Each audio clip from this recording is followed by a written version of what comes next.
안녕하세요. 세문안 법률사무소 김동현 변호사입니다. 최근 카카오 엔터테인먼트가 SM 엔터테인먼트를 어렵게 인수한 이후에 IPO 실패, 매각설까지 불거지면서 업계를 뒤흔들고 있죠. 이번 영상에서는 카카오 엔터와 SM 인수전의 숨겨진 뒷이야기, 현재 위기 상황, 앞으로의 전망까지 속 시원히 한번 짚어보겠습니다. 카카오 엔터테인먼트, 어떤 회사일까요? 카카오 엔터테인먼트는 2021년에 카카오 페이지, 그리고 카카오 M의 합병으로 탄생한 카카오의 종합 컨텐츠 기업입니다. 주요 주주로는 카카오, 싱가포르 투자청, 텐센트, 앵커 에쿼티 파트너스 이게 있다고 하죠. 자회사는 꽤 많은데요. 42개 자회사가 있다고 하고 아이유가 소속된 이담, 아이브가 있는 스타쉽, 공유와 수지가 있는 숲, 이병헌이 속한 BH, 유재석과 유희열이 있는 안테나가 모두 카카오 엔터가 갖고 있다고 합니다. SM 인수전, 하이브 대 카카오, 승리인가 승자의 저주인가. 2023년 초에 SM의 경영권 분쟁으로 촉발된 이슈가 바로 카카오와 하이브의 인수전이었습니다. 하이브는 창업자 이수만의 지분을 인수하며 SM의 최대 주주 자리를 노렸고, 카카오는 SM 현 경영진과 손을 잡고 하이브의 공개 매수에 맞서면서 결국에는 지분 40%를 확보해서 승리를 했습니다. 하지만 카카오가 주당 15만원에 달하는 높은 가격을 제시하면서 이 승리가 오히려 승자의 저주로 돌아올 수 있다, 이런 우려가 현실화되고 있죠.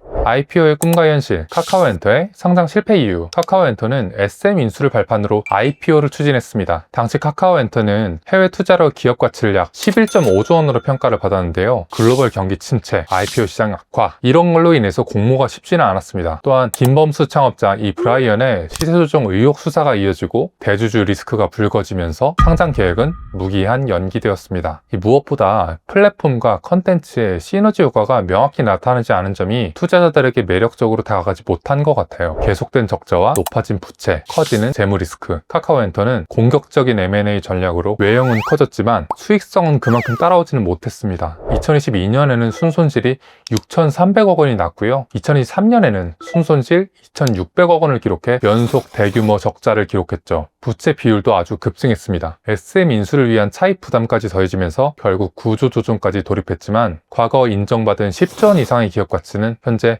5조 원 이하로 떨어졌다, 이런 냉정한 평가까지 받고 있죠. 매각설의 진실, 카카오 엔터를 왜 팔려고 할까요? 2025년 4월 초에 카카오가 카카오 엔터 매각을 검토 중이라는 소식이 공식화됐습니다. IPO 실패, 실적 부진, 외부 투자자들의 자금 회수 압박, 이게 직접적인 원인으로 지목이 되고 있죠. 더불어 카카오 본사 정신화 대표의 선택과 집중 전략으로 AI와 플랫폼 중심으로 사업을 재편하는 과정에서 이 엔터테인먼트 사업부가 비핵심 사업으로 간주된 것이죠. 비핵심 사업으로 간주되어 매각설에 더욱 힘이 실리고 있는 것이죠. 향후 전망, 카카오 엔터의 미래는 시나리오 A, 카카오 엔터를 통째로 매각하는 방안. 새로운 인수자는 단숨에 SM의 주요 주주로 떠오르게 됩니다. 이 경우 SM의 경영권 분쟁이 다시금 재발할 가능성도 존재하죠. 시나리오 B, 카카오 엔터 사업부만 분할 매각하기. SM 지분은 카카오 본사가 유지하면서 컨텐츠 사업부만 매각하는 방안입니다. 이는 SM이라는 우량 자산을 보유하면서도 엔터 본업의 부담을 많이 줄일 수가 있죠. 시나리오 C, 부분 매각 또는 자체 구조 조정, 각 사업부를 쪼개서 매각하거나 시장 상황 개선을 기다리며 IPO를 다시 추진하는 방안이 있겠습니다. 가장 복잡한 시나리오지만 상황에 따라서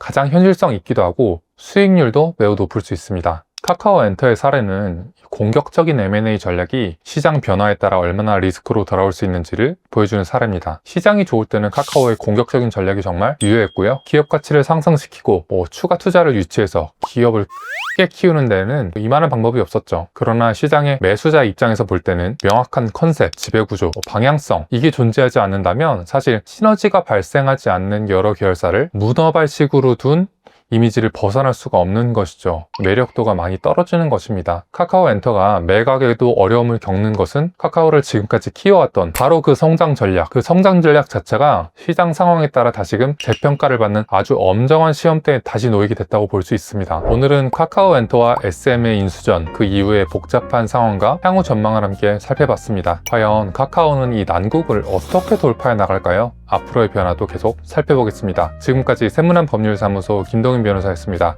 감사합니다.